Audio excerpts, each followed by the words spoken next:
And the movie for this week is titled Bone, and it was actually Bone, A Bad Day in Beverly Hills.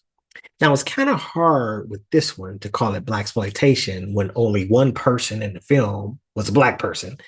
But considering that particular black person, Yaphet Kotto, is larger than life, I guess you could call it a Blaxploitation film, right? And Yaphet Kotto was the only black person, but really it was only like maybe 4 to 5 primary characters in this film all together anyway. So again, he makes up for the lack of black characters and actors in the movie. So this one came out in 1972 on Larco Productions. It was directed, written, and produced by Larry Cohen, which you may know from doing the Blaxploitation classics of Black Caesar and its sequel, Hell Up in Harlem. In a nutshell, what this one is about is black man comes to rob a white couple in Beverly Hills. Thus the title Bone, A Bad Day in Beverly Hills. And I think it was also packaged under or put out under a title of Beverly Hills Nightmare or something like that, in addition to some other titles that we'll talk about shortly. So uh, in this particular one, you got, as I said, the always great Yaphet Kotto playing the title character Bone, and I'll give you more info about him. But Yaphet Kotto, man, he pretty much does an excellent job in every single thing he's in, Blaxploitation or not. You know him from Across 110th Street. He played the pimp Blue in Truck Turner. And then I remember him from when I was little. He played Idi Amin, the African dictator, in a TV movie when I was little. So, but Yaphet Kotto, always tight, man. Then you also had um, Joyce Van Patten and Andrew Duggan playing a married couple named Bill and Bernadette. And then you had Jeannie Berlin playing a character titled The Girl. And those were kind of like the four main characters in this film.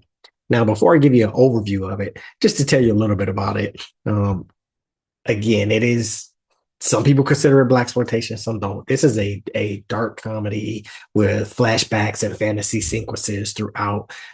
Kind of, you can really see Larry Cohen starting to hone his chops with this particular movie, with some of the things he would do later on, like some of the flashback sequences and fantasy sequences we saw in Hell Up in Harlem and some of his later, I mean, Black Caesar, well, and Hell Up in Harlem and some of his later movies as well. But it is definitely um, a dark comedy with a little bit of a social aspect or social twist to it. Um, One of the things that in a few interviews Larry Cohen mentioned that the theme of this movie, it deals with problems we still face today in America. The film was revolutionary because it cuts to the heart of racial prejudice. And in another interview he did with Josiah Howard, who that's the Blaxploitation essential reference guide that I've referenced in prior episodes, is he said in an interview with Josiah that he felt the movie was kind of well ahead of its time. And I would agree. I mean, considering this came out in 1972, and when I look at it, I can imagine back then what people thought about it. Um, it was inappropriately marketed as Blaxploitation action, and thus I think because it was critically acclaimed, it didn't really do well with audiences, and it was because it was marketed as a Blaxploitation action film when really it's a comedy. And so I think because of that and that it didn't do well, it was repackaged under some other names. Like they did this, I don't know if they were trying to like make it a horror film or promote it as a horror film, but they had this title, Dial Rat for Terror. And then the other one they had is Housewife with Jeannie Berlin. And this is where they like kind of tried to capitalize on Jeannie Berlin's popularity, like Jeannie will steal your heart. And her role it was short, it was big, because again, it's only four people that really make up the movie, but it was short. So kind of like this is a misleading poster as well, because you look at this and think this was about Jeannie Berlin, and like I said, not really. Okay, but Overall, a good movie. And if I had to break it down to you, give you an overview. So what happens is Yaphet Kotto, he shows up, he's a burglar. He shows up to rob this white couple, Bill and Bernadette, played by Joyce Van Patten and Andrew Duggan. Now, as he's tearing up their house because he's like, I want some bread, he finds out that basically they are living a facade. They have a bunch of bills, they're head over heels in debt. And so in doing this, oh, let me show you the scene when he finds out that they're basically broken, don't have any money, or when he thinks they're hiding out on them. So let's take a look at this one real quick. Now look, mother, you live in a big house, you make big money, and you got big bread, and now I want you to tell me where it is. Do you hear me? Tell me where it is. All right.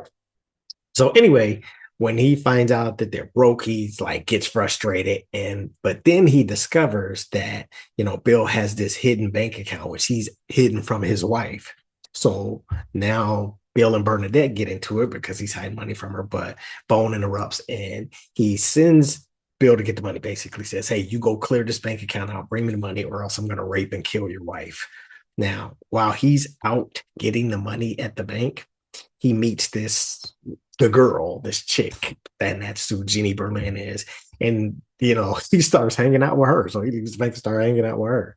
And so back at the house while Bone and Bernadette are waiting for Bill, Bernadette gets drunk because she's frazzled that this big black man is here. It's gonna rape her if her husband doesn't show up.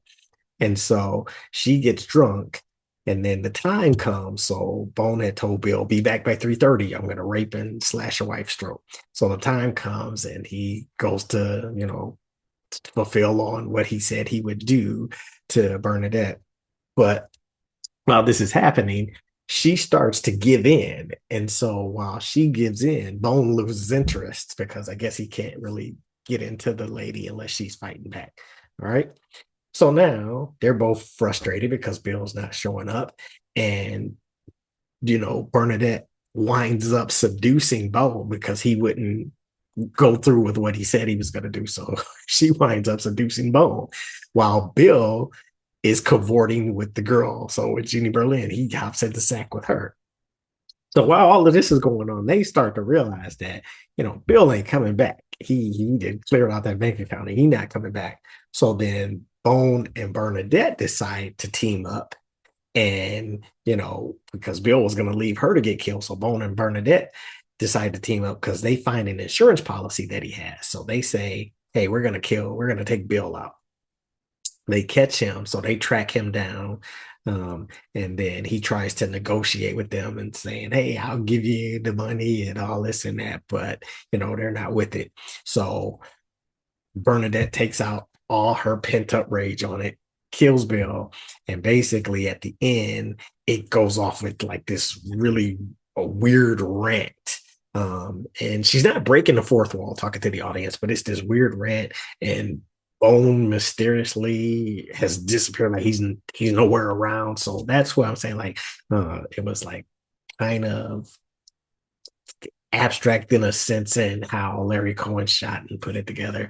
But overall, again, and once you recognize it is not a typical Blaxploitation action movie, it's a dark comedy, it's a very enjoyable movie. And there's a scene where when Bone and Bernadette have some dialogue around just why he's doing what he is, his view, take on racism, the social aspect of it, and all of that ties into why he is the way he is.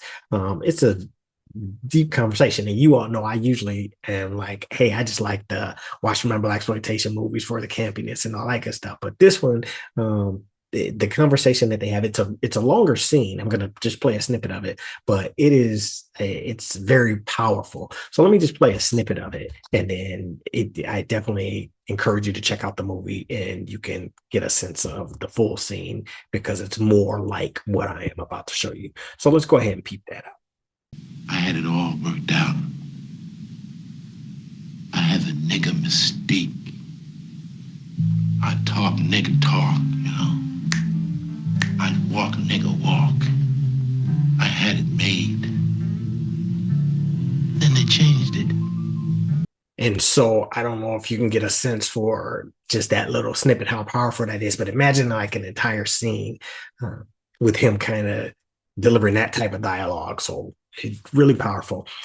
Overall, man, I mean, most of the movies that I'm going to do on this show, I highly recommend, but this is another one that, not just saying it to be saying it. I do highly recommend checking it out because it has some funny stuff in there too. And so I think you'll really enjoy this one. All right. So Bone, Yaphet Kotto, go check it out.